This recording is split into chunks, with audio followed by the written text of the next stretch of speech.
Hello, and thank you once again for listening to Maescanner Chapel's Thought for the Week. Today is April the 8th, 2020, and in 2 days' time it will be Good Friday. Now, go back to Jerusalem, and just a few days after the first Palm Sunday, Jesus Christ is in the city, and he knows that his death on the cross is only a few days away. And he uses a day-to-day illustration in connection with the suffering that is in front of him.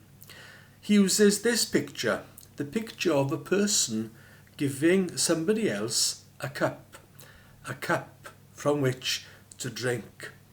This is something that we're all familiar with. People come to our house, we offer them a cup of tea, we offer them a cup of coffee. Well, Jesus Christ described his suffering as the cup that his heavenly Father was giving him.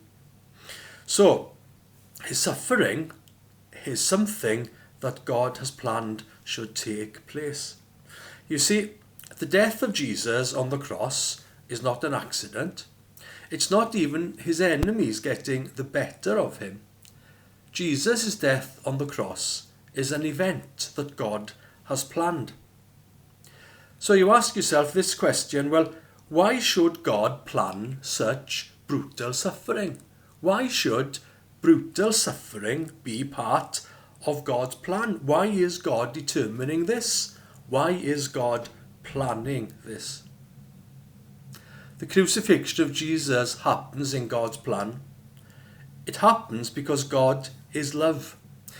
And God has loved this world to such an extent that he has given Jesus, the Son, his only begotten Son, to suffer the consequences of the wrongdoing of others.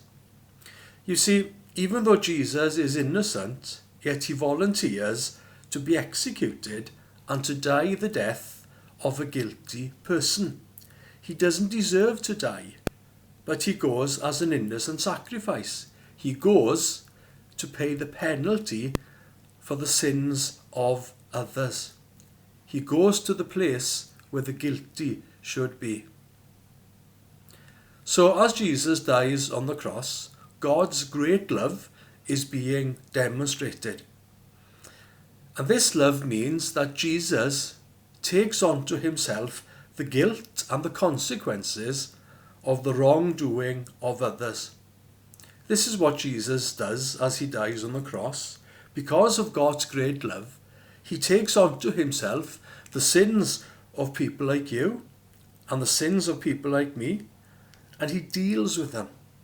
And he deals with them in such an effective way that we, through faith in him, can be forgiven.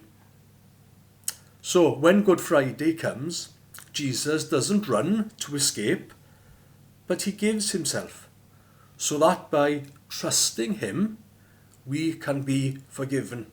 So that by putting our faith in him, we will be forgiven. So, Easter weekend is on us. Happy Easter. Stay safe. Think about the cross. Think about the death of Jesus. God bless you. And if there's anything we can do here at Maescanner Chapel for you during this lockdown, please don't hesitate to contact us. Thank you once again for listening.